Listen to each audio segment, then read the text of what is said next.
Hello again, everyone. Edwin Learnard back once again. In this YouTube astrological segment, I'm going to be talking about the December 18th, 2021 full moon in Gemini. And the thing about this is it's going to be at 27 degrees first off. And, basically, full moons in astrology can be about endings, culminations, completions. It can be about declarations of things, unveilings, revelations. And it can be when one simply can be tired, exasperated, and just full of something or a situation. This could be the ending, for some people. Could be some Gemini, type of quality. It could be, some cases it may even be vicariousness, living through someone else's achievements. Say if you have this transit hitting your 11th house in your natal chart, it could be the end of some vicariousness where you were living through a friend or an acquaintance, their achievements, their accomplishments, and not really doing things, as far as your own achievements. And this is a time too where it could be the ending of some, journalism or something with some writing, in general. If you're a writer, maybe this is a time when it reaches a completion, and it might be something too where in some cases, this could be the ending of a Gemini career or position, especially if this falls, what I say, one of the job money houses in astrology, the second, sixth, or 10th house. And it could be the ending of some data or satellite communication position, writing, journalism, reporting, something that requires manual dexterity, such as auto or refrigeration mechanics. This could be a time too where, full moons in astrology can be about revelations and unveilings. And the thing is, this could be about something might come out about some gossiping, or somebody that's just very mischievous, or person that might have even been plagiarizing something. And this is the time where something like that may come out. At this time, it might be somebody that's just you find out about a particular person that's basically all talk and no action. Um, Another thing too is that when you have this transit, if you have this in the first or sixth house, especially, some cases it might be the revelation or unveiling of some kind of, it could be a health related issue that's Gemini related. It could be something with the arms, the nerves, the hands, the lungs, something with breathing. Um, it might be, especially like, say if you have this in the sixth house and it's making it in conjunct to your natal ascendant, because in conjuncts can often be about health related issues.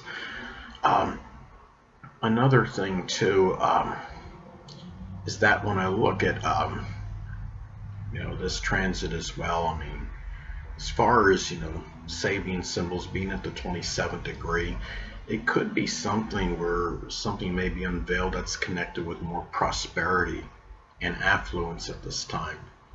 It could be a time of where success is where something, it might be some revelation, or you're more cognizant of where you could be successful, whether just simply being doing something cerebral, or something Gemini related.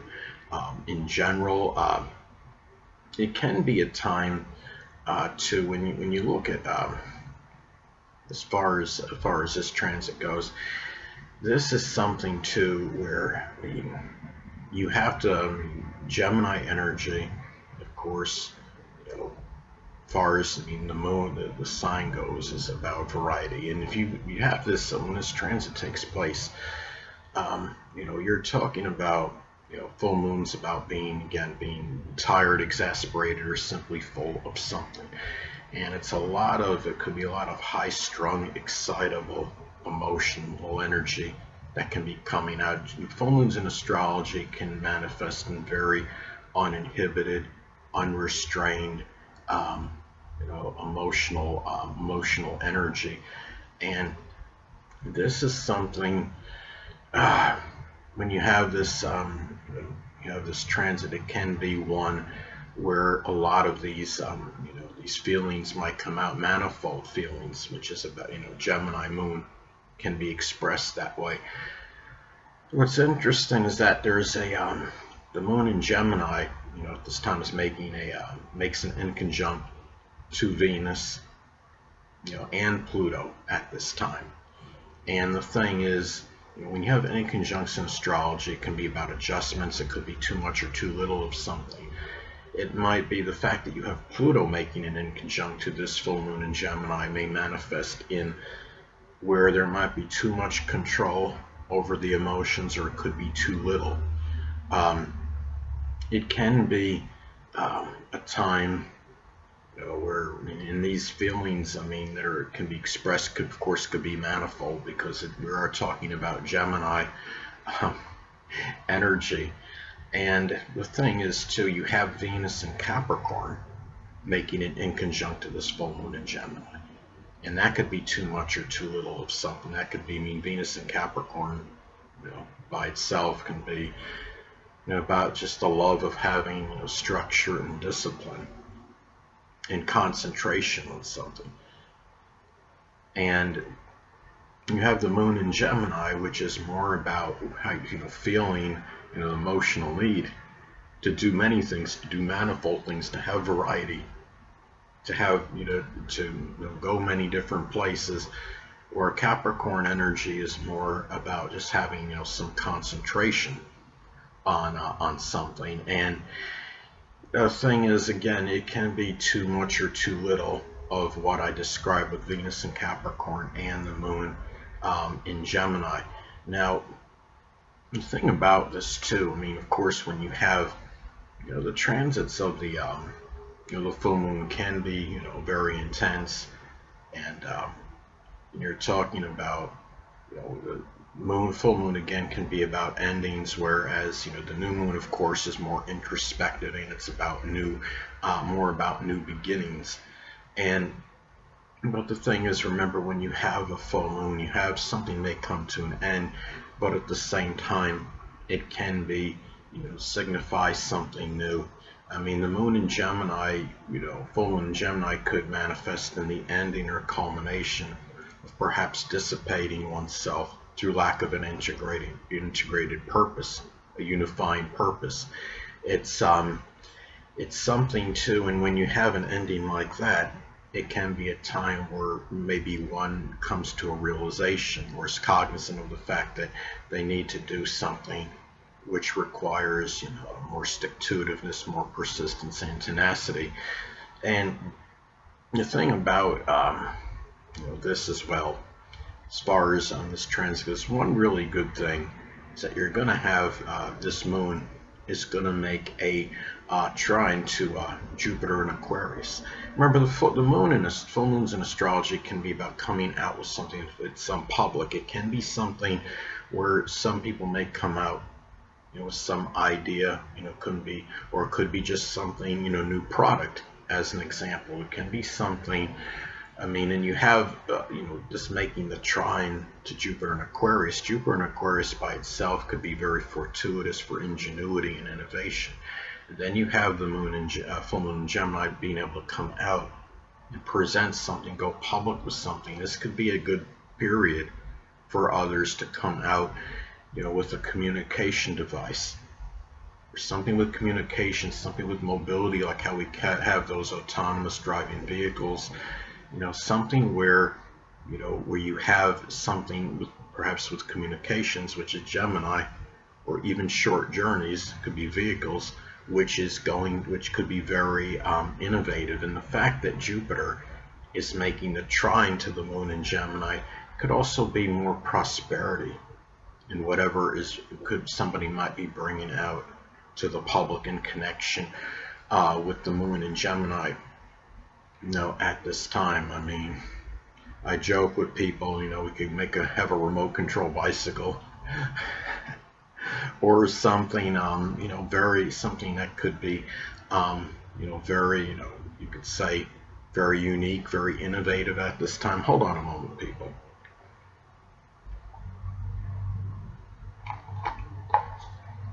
Sorry about that, I'm back. But anyway, I remember there was something I read one time about having something, and I don't know if it's already out or if it's something that's more futuristic, where you would have like this virtual conferencing where it would seem like the actual people, they could be situated in other countries, could seem like they're sitting right by you in the rooms. And I'm not saying that's going to come out at this time if it's not out already, but you understand, basically what I'm saying. And there was something that came out in I believe it was earlier this year in 2021, which was very innovative, and it has to somewhat to do with communications. It was like a speaker, some very innovative speaker that came out, and you would put in a room, and it would just analyze like the dimensions or something in the room, and it would be able to calibrate like the sound based on the dimensions. So it's something where I could see this being very auspicious for people bringing out something with communications, and something that could be something with Aquarius related, since you have that trine to Jupiter in Aquarius at this time. Now the thing about this too is when you have these transits is it can be other transits at this time could be amplified, intensified, because they're taking place at the same time as the full moon. Now one thing that I notice what stands out is that you're going to have Venus in fairly tight conjunction to Pluto at this time. Venus and Capricorn conjoining Pluto. And I mean, one basic interpretation, it could be, in some cases, it's the, could be the ending of a connection, of a relationship, of a, maybe a money-making venture. Venus is about money. It could be something Capricorn related, such as something with the government, politics, accounting, dentistry, information technology. It could be general mundane work, masonry, carpentry, as some examples. And I know that Venus in Capricorn is actually going to be, it's going to be going retrograde in the near future. And it's interesting. There's some people that don't believe that Venus retrograde could manifest in something where an old flame might rekindle something with an old flame. But keep in mind, I mean, it could happen. I still believe that could happen in isolated cases, because Venus is, you talk about going retrograde soon, it's going back. It might be, and it doesn't have to necessarily be somebody that was a former significant other. It could be an important friendship you had. Being in Capricorn, it could be an older person. Maybe it could be a Capricorn sun, moon, or ascendant person, or one that embodies those characteristics. But anyway, the thing too is you have this conjunction, the Venus in Capricorn conjoining Pluto at this time, and it's important not to be overly obsessed with money as well, because Pluto is about obsession, and Venus is, again, Venus is connected with money. And the thing is too, another thing, another transit that's taking place at the time of this full moon in Gemini is we're going to have Mars in Sagittarius conjoin the South Node in Sagittarius. And when you have, energy, when you have the South Node, conjoining a planet, it can, really what it is it can reflect what you're going away from. And South Node is what you're leaving behind, what you want to put in the past. And you have the conjunction to Mars in Sagittarius. Well, the fact that you have Mars in Sagittarius going to be at 4 degrees. And that's, that could be more emphasized and prominent because it's at a critical degree.